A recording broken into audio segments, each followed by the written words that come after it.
वो भी एक प्रवचन का ही रूप लग रहा है, जिसमें शीर्षक है गृहस्थ से बड़ा कोई धर्म नहीं।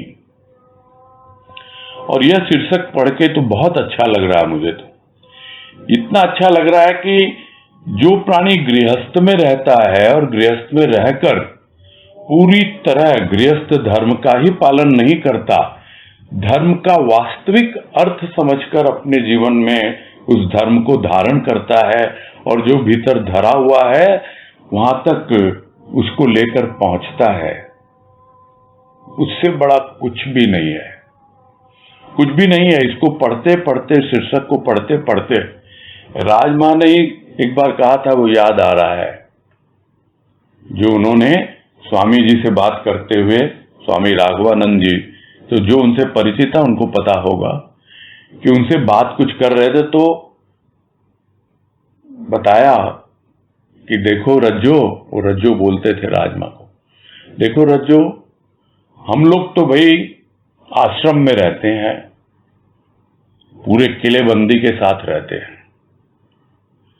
हम जिसे चाहते हैं वही प्रवेश पा सकता है, किंतु तुम लोग तो गृहस्थ में रहते हो, तो हमारी जो लड़ाई है वो तो किले की लड़ाई है, अपनी हम सुरक्षा कर सकते हैं, किंतु तुम जो गृहस्थ में रहते हो यह तो मैदान की लड़ाई है, यानी जो कुछ भी आएगा सामने से आएगा और आपको उसको फेस करना होगा।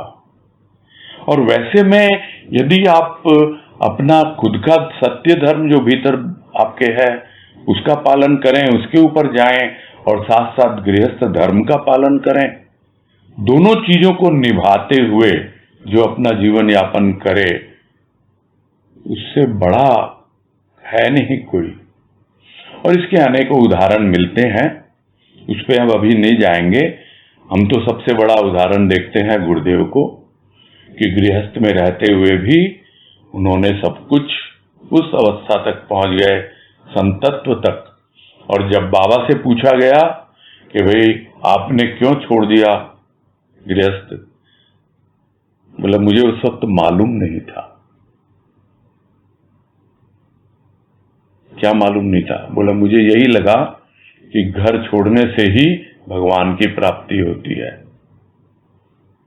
तुम रहो गृहस्थ में, और यही आदेश गुरुदेव को दिया उन्होंने। इसलिए यह शीर्षक पढ़ते ही बहुत सी बातें जेहन में आ जाती हैं, माइंड में आ जाती है कि देखो इससे बड़ा क्या हो सकता है। और इतना सुंदर मार्ग हम लोगों को बताया है गुरुदेव ने, और हम सब अभी गृहस्थ में ही हैं, और किस तरह से हम अपने जीवन में अनुभव करते हैं उनकी कृपा के द्वारा कि हमारा जीवन बदल रहा है। तो शुरू करते हैं। आनंद घन सद्गुरु का दरबार, हम कहते हैं उन्हें अनंत का संत। उनकी शरण में बैठकर जो हम गृहस्थ धर्म के एक बहुत महत्वपूर्ण उत्सव का सत्संग कर रहे हैं, उस समय मेरे मन में विचार आता है कि हमारे गुरुदेव स्वयं गृहस्थ में रहते हुए गृहस्थियों के भीतर ही प्रभु भक्ति की प्रेरणा जगाते हुए और उनके मन में प्रभु के रस का प्रवाह करते हुए उनके जीवन में प्रभु को पाने की आकांक्षा को जगाते हुए और यही संदेश देते रहे कि गृहस्थ से बड़ा कोई भी धर्म नहीं। गृहस्थ में रहते हुए भी उस प्रियतम प्यारे परमात्मा को प्राप्त किया जा सकता है। तो ये बातें तो अभी हो ही गई संक्षेप में, और यही कह रहे हैं कि ये सद्गुरु का दरबार है, यानी सत्संग हो रहा है। और हम उनको क्या कहते हैं? कहने को तो हम कहते हैं अनंत का संत है, किंतु फिर भी उन्होंने स्वयं गृहस्थ में रहते हुए हम गृहस्थियों के भीतर प्रभु की भक्ति की प्रेरणा जगाई है। और जो एक महत्वपूर्ण उत्सव का सत्संग किया जा रहा है, अब ये कौन सा कोई मंगलमय उत्सव है? हो सकता है कोई विवाह से संबंधित हो या कोई और मांगलिक अवसर का सत्संग हो जहां पर यह प्रवचन किया गया है। तो वो एक गृहस्थ धर्म का बहुत महत्वपूर्ण उत्सव होता है। शादी ब्याह है, कोई जन्मदिन है, कुछ और है, तो गृहस्थ में हम सब मनाते हैं, तो उत्सव का सत्संग, उसके उपलक्ष्य में सत्संग हो रहा है।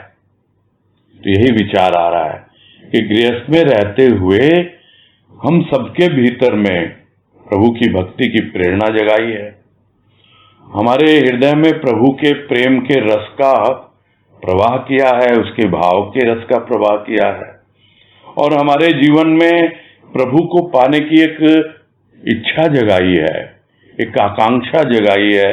और यही कहते रहे गुरुदेव, और आज भी यही कह रहे हैं कि गृहस्थ से बड़ा कोई भी धर्म नहीं।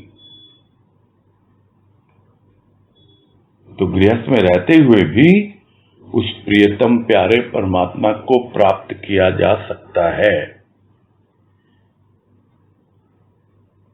एक बार कहीं सुना था, याद आ गया, या कहीं लिखा हुआ पढ़ा था कि गृहस्थ से बड़ा कोई आश्रम नहीं।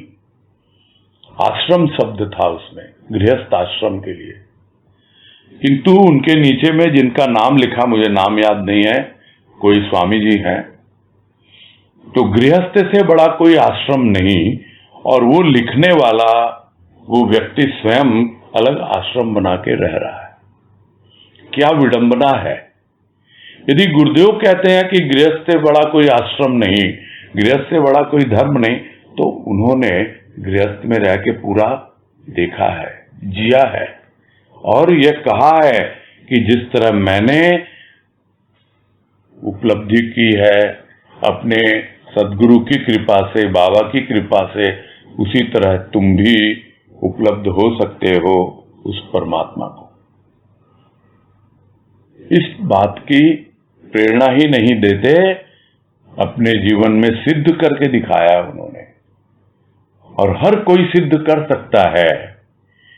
यह मानव मात्र का जन्म सिद्ध अधिकार है, और गृहस्थ से बड़ा कोई धर्म नहीं है।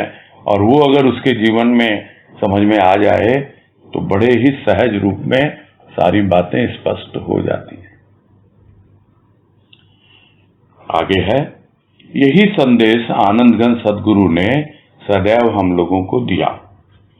इस अवसर पर, इस मंगलमय आनंद के अवसर पर सदगुरु की छत्र छाया में बैठकर सत्संग करने का उद्देश्य यही है कि भक्त को यह अनुभव होता है कि बहुत कृपा मुझ पर हुई है, मेरे जीवन में खुशियों के अवसर आए हैं। इस खुशी के अवसर पर सबसे मिलूं, सबको बांटूं। जैसे विवाह के अवसर पर हम देख रहे हैं कि कोई भी अकेला तो विवाह नहीं कर पाता। विवाह के लिए तो अतिथियों को बुलाता है, मिठाई बांटता है, शहनाई बजवाता है और धूमधाम से विवाह करता है। इसी प्रकार जो भक्त है, वो जिसकी अनुरक्ति प्रियतम परमात्मा से सदगुरु ने लगा दी है, वो भी यही कहता है कि मैं भी अपने हर अवसर पर, हर मौके पर अपने प्यारे प्रभु के प्रति कृतज्ञता प्रकट करूं और सबको बुलाकर कहूं। एकांत भजन तो मेरा निरंतर चलता ही रहता है, किंतु सभी तो जाने, ये पहचाने कि आवश्यक नहीं है कि भगवान के भजन के लिए तुम्हें अलग से कुछ दूसरे क्षेत्र की व्यवस्था करनी पड़ेगी, अलग क्षेत्र में पदार्पण नहीं करना पड़ेगा। इसी गृहस्थ धर्म में तुम्हें यदि हृदय में परमात्मा की प्रीति जगाने वाला कोई संत मिल जाए, तो तुम इसी अपने गृहस्थ धर्म का बड़े सुचारू रूप से पालन करते हुए भी परमात्मा को प्राप्त कर सकते हो, प्रभु से प्रेम कर सकते हो। तो बिल्कुल स्पष्ट है, इसमें समझने की कोई विशेष बात है नहीं, क्योंकि एक मंगलमय अवसर है, आनंद का अवसर है, और सद्गुरु की कृपा है, अनुभव कर रहा है भक्त, और सत्संग का आयोजन किया है उसमें, और हम सब बैठ करके उसकी छत्र छाया में सत्संग कर रहे हैं। तो उसका क्या उद्देश्य है, यही बतला रहे हैं कि मुझे तो कृपा हुई है मुझ पर, मेरे जीवन में खुशियों का अवसर आया है, एक मांगलिक अवसर आया है, और मैं सबके साथ मिल बांटकर वो खुशियां मनाऊं, मंगलमय गीत गाऊं। तो विवाह के लिए बुलाता है, अतिथियों को मिठाई बांटता है, शहनाई बजवाता है। ये सब परंपराएं तो हैं ही, ये सामाजिक परंपराएं हैं। तो उसी प्रकार जो भक्त है वो यदि परमात्मा से प्रेम करता है, उससे उसका अनुराग है, तो क्या चाहता है वो? यहाँ भाई कि हर अवसर पर, हर मौके पर, जो कोई भी छोटा मोटा अवसर भी आए, तो मैं प्रभु के प्रति कृतज्ञता अर्पित करूं और यह बतलाऊं कि देखो, तुम प्रभु उसको मानते हो नहीं मानते हो, किस देवी देवता को मानते हो कि नहीं मानते हो, इससे मुझे कोई सरोकार नहीं है। तुम आए हो, शामिल हुए हो सत्संग में, और प्रभु के प्रति अपनी कृतज्ञता अर्पित मैं कर रहा हूं। एकांत भजन तो मेरा चलता ही रहता है, हर भक्त का चलता रहता है, निरंतर चलता रहता है। किंतु बाकी लोग भी जो शामिल हुए हैं वो भी तो जाने और पहचाने कि भाई भगवान के भजन के लिए तुम्हें अलग से कुछ करने की जरूरत नहीं है। सब एकत्रित हुए हैं मांगलिक अवसर पर, विवाह है, शादी है, कोई और अवसर है, सब इकट्ठे हैं, आ जाओ, बैठ जाओ। मैं तो प्रभु को याद करता ही हूं, तुम भी याद करो। तो भगवान के भजन के लिए कहीं और जाने की आवश्यकता भी नहीं, किसी दूसरे क्षेत्र की व्यवस्था भी नहीं करनी पड़ेगी। गृहस्थ धर्म, गृहस्थ में रहते हुए, सब कुछ करते हुए भी तुम अपने हृदय में प्रभु की प्रीति जगा सकते हो। क्यों? क्योंकि मुझे तो वो संत मिल गया। और तुम्हारे भीतर भी परमात्मा की प्रीति जगाने वाला कोई संत मिल जाए तो तुम्हें भी समझ में आ जाए कि भाई गृहस्थ धर्म बड़े सुचारू रूप से तुम चला सकते हो। भीतर प्रभु से प्रेम करो और बाहर सेवा करो। जो गुरुदेव ने एक वाणी में कहा, और वाणी हम सब जानते हैं, फिर भी बातें हो रही हैं इसलिए वो याद आ गई वाणी। प्रेम तू मुझसे कर, सेवा मेरे बच्चों की, जीवन मेरा यही तेरा समर्पण है। कि यदि तू समझता है कि तूने समर्पण किया है मुझे, तो बस मुझसे प्रेम करता रहे। प्रेम समर्पण मांगता है और समर्पण प्रेम मांगता है। यह बात तो बहुत पहले ही समझ में आ गई, इसी पुस्तक में जब शरणागति का चल रहा था तब समझा दिया राजमा ने कि समर्पण तो सिर्फ प्रेम से ही होता है। तो प्रेम तू मुझसे कर, क्योंकि समर्पण है तुम्हारा मुझे, मेरे प्रति, और तुम्हारे भीतर सेवा की भावना है, तो सेवा मेरे बच्चों की कर। सब तो मेरे बच्चे हैं, सभी तो, पूरी सृष्टि उसकी संतान है। जहां कहीं जिसके साथ भी तुम्हारा मन मिले, जो तुम्हें समझे, जाने पहचाने, और तुम गृहस्थ में रह के सबकी सेवा करो। सब उसी की संतान है, सब उसी के बच्चे हैं। और इस तरह है, जो तुम्हारे अपने बच्चे हैं वो तो दिए ही हैं मैंने तुमको। इस भाव से, ये तो गुरुदेव हमेशा कहा करते थे कि भाई तुम यह मत समझो कि ये तुम्हारे बच्चे हैं, तुम्हारी संतान है। ये तो प्रभु के दिए हुए बच्चे हैं, उसकी संतान है। और इस भाव से जब तुम करोगी तो अपने आप तुम्हें समझ में आएगा कि प्रभु हमसे सेवा ले रहा है, तो सेवा मेरे बच्चों की कर। वो सेवा मुझ तक पहुंच जाएगी कि बच्चे घर परिवार में जो गृहस्थ में मैंने तुमको दिए हैं, ये बच्चे मैंने ही दिए हैं तुमको, और इसके माध्यम से ही मैं तुमसे सेवा ले रहा हूं। तो मेरे बच्चों की तू सेवा कर। बच्चे तेरे नहीं है, मेरे बच्चे, तो सेवा मेरे बच्चों की कर और प्रेम तू मुझसे कर। तब तुम्हारा जीवन पूरी तरह समर्पित होगा और तुम समझ पाओगे कि गृहस्थ धर्म से बड़ा कोई धर्म नहीं है। और तुम्हारा गृहस्थ धर्म भी बड़े सुचारू रूप से चलता रहेगा और भीतर प्रभु से प्रेम भी तुम्हारा बड़े सुचारू रूप से आगे बढ़ता रहेगा। आगे कह रहे हैं, हम देखते हैं जितने भी संत होते हैं बड़े बड़े सभी गृहस्थ थे। गुरु नानक गृहस्थी थे, और दूसरी बात है कि तुलसी ने गृहस्थी छोड़ दी थी, किंतु थे तो वो भी गृहस्थ धर्म का पालन करते हुए उन्होंने प्रभु के साथ अपनी प्रीति जोड़ी। हमने सुना है कि आनंद घन गुरुदेव से किसी ने यह पूछा कि गृहस्थी में रहते हुए और गृहस्थी करते हुए उन्होंने प्रभु के साथ अपनी प्रीति जोड़ी है। गृहस्थी करते हुए गृहस्थ भक्त को किस प्रकार से रहना चाहिए, इस पर थोड़ा प्रकाश डालें। गुरुदेव ने 2 शब्दों में उसके ऊपर प्रकाश डाला है कि गृहस्थ का धर्म है कि जब वो जागे तो कर्तव्य की गोद में जागे, और जब सोए तो अनुराग की मस्ती में सोए।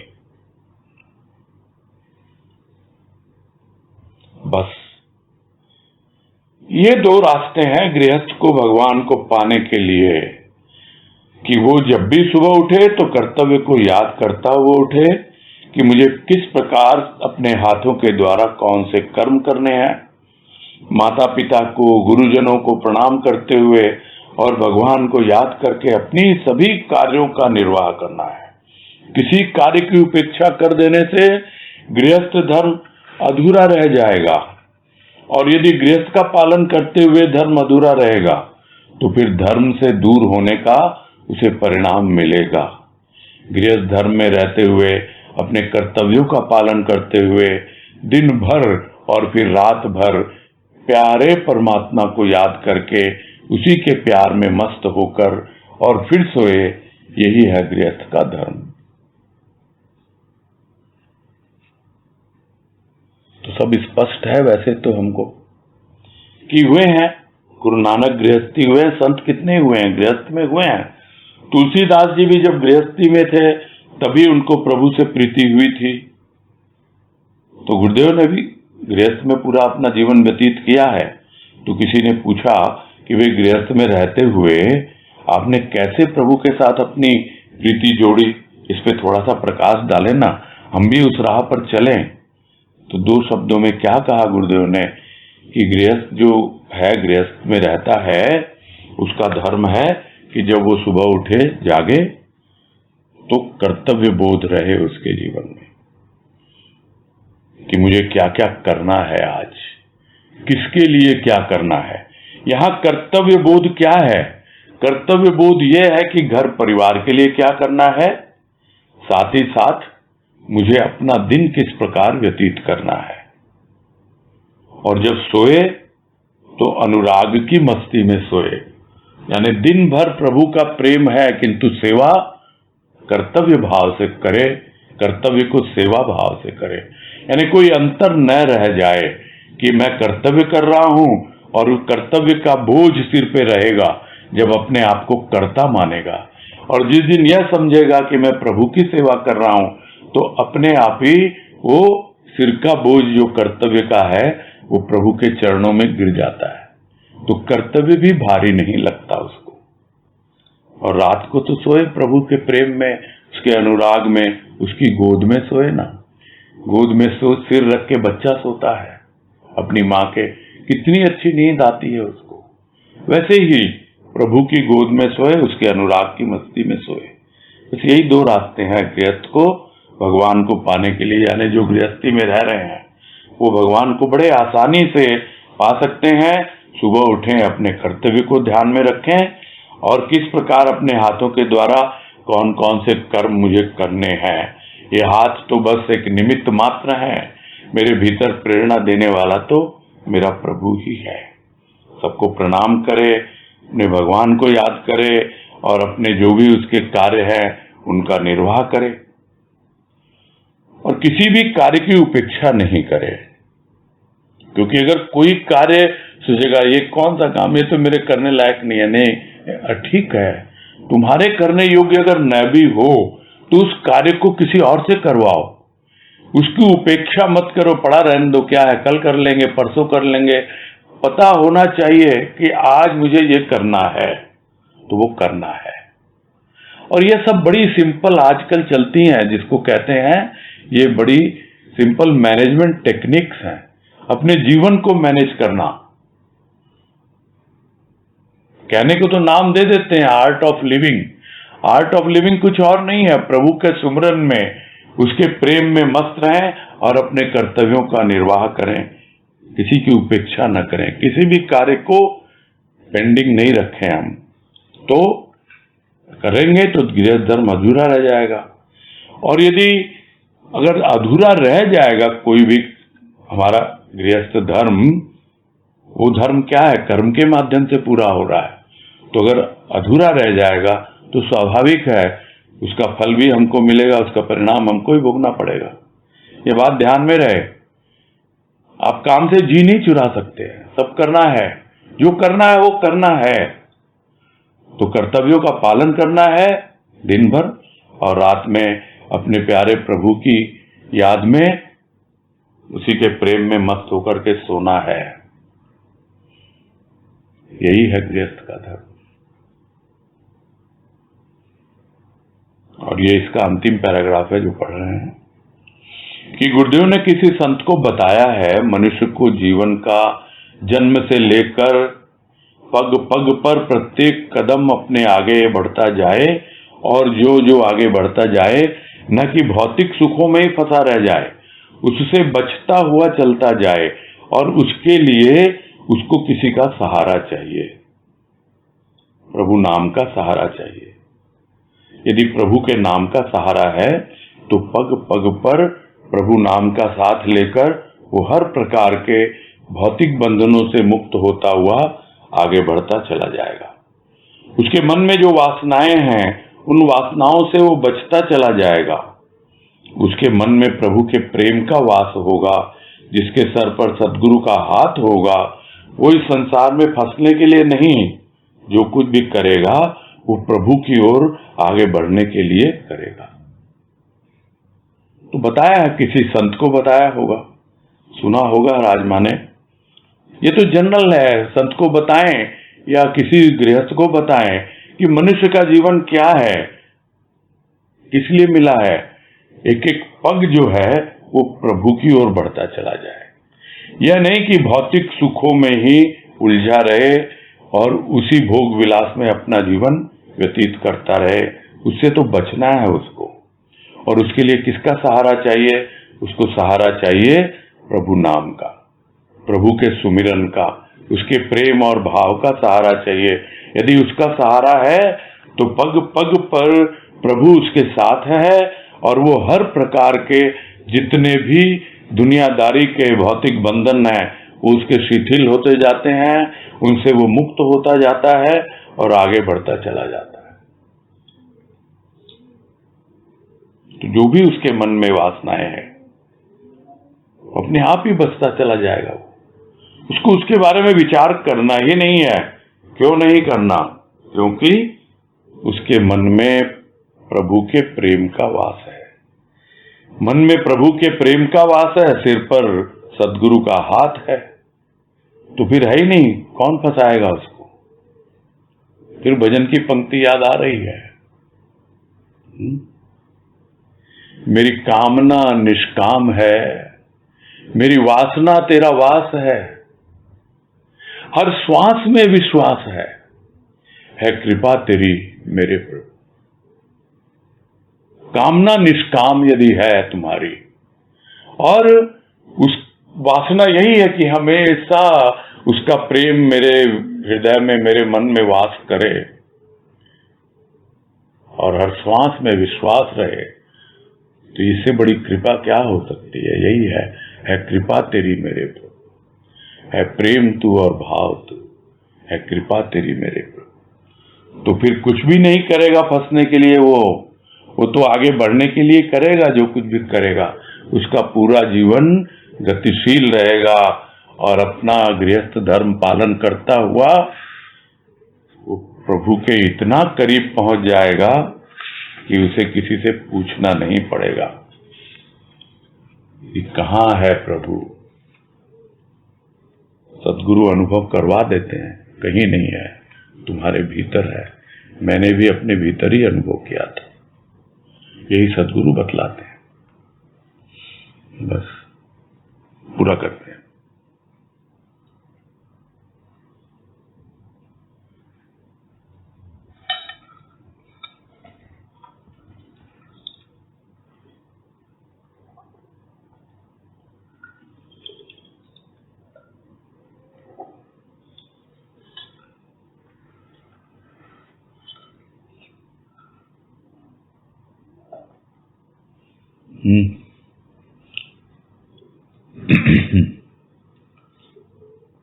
तनुश्री शर्मा, बोलो।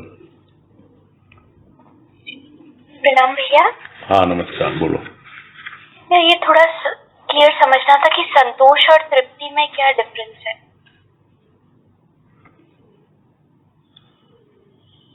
संतोष और तृप्ति में क्या डिफरेंस है, एक छोटा सा उदाहरण दे देता हूँ।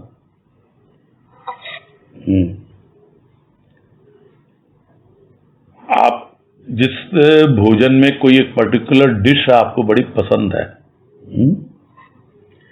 वो डिश आपके सामने है और जैसा आप चाहते हो वैसा ही उसका प्रिपरेशन है। आपने उसका स्वाद लिया, एक बार दो बार लिया और आप एकदम संतुष्ट हो गए कि हाँ जैसा होना था वैसा ही है ये, और फिर आप वो कंज्यूम कर रहे हो, उसको खा रहे हो, स्वाद लिए जा रहे हो, आपको बड़ा उसका स्वाद मिल रहा, अच्छा लग रहा है। और धीरे धीरे एक ऐसी अवस्था आएगी जब आपको लगेगा हाँ पेट भर गया, अब तो हम तृप्त हो गए। तो संतोष जो है वो धीरे धीरे आता है और जब पूर्णता को उपलब्ध हो जाता है संतोष, तब वो तृप्ति का रूप ले लेता है। हाँ भैया समझ आया। ये एक प्रश्न और था कि कल जो बात आई कि जो तृप्त है उसकी पहचान ये है कि वो संतप्त नहीं होगा। जी। तो किस चीज से तृप्त होगा वो, मतलब जो भी आग भीतर लगेगी उसको बुझा देगा, बस और क्या है। अच्छा, मतलब किस चीज को पाके तृप्त हो जाता है कि उसको। तृप्त की पहचान जो होती है, कई चीजें लिखी थी ना उसमें। हाँ। अब मुझे तो निकालना पड़ेगा ना वो लेख, कहाँ गया वो।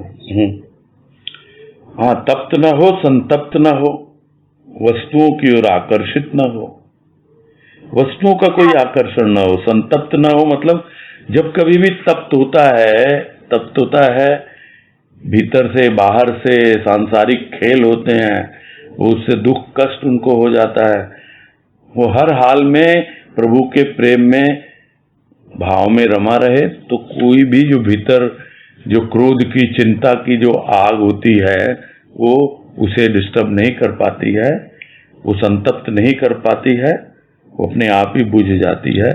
तब जाकर वो सैचुरेशन पॉइंट आता है, यानी संतुष्ट तो होता है, तृप्त तब होगा जाके। अच्छा, वो तृप्ति प्रेम और भाव को पाके होती है उसको। जी हाँ जी, हाँ जी। अच्छा ठीक है। हाँ भैया प्रणाम। हरी। सुनीता जालान।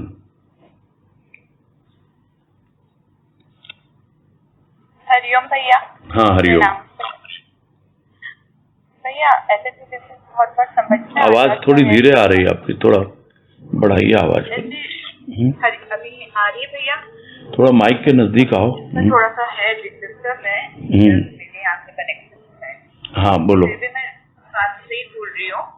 ऐसे तो देखो भैया बहुत बार समझ में तो आ जाती है, प्रेम मुझसे कर, सेवा मेरे बच्चों की कर, फिर लेकिन भूल जाते हैं भैया कि प्रेम मुझसे कर, सेवा मेरे बच्चों की कर।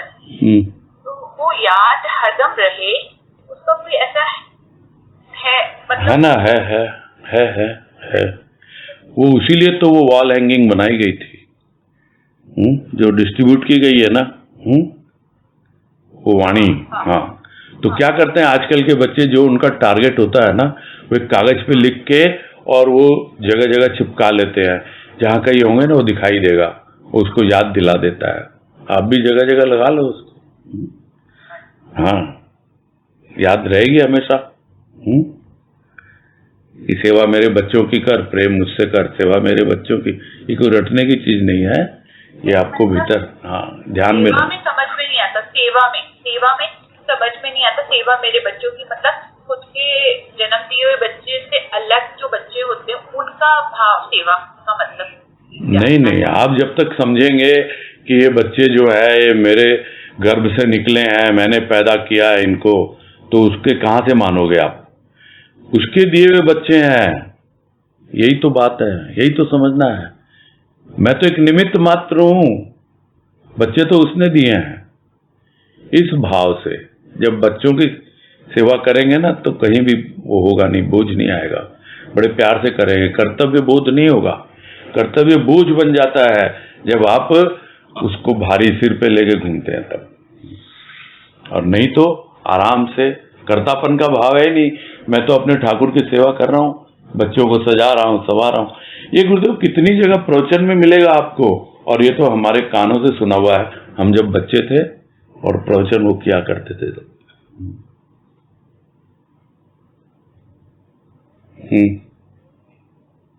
ठीक है, अच्छा भाई, हाँ। हरिओम भाई। अब तो समय हो चुका है, अभी कल आप पहले हैंड रेस करना उषा जी, पूरा करते हैं अभी।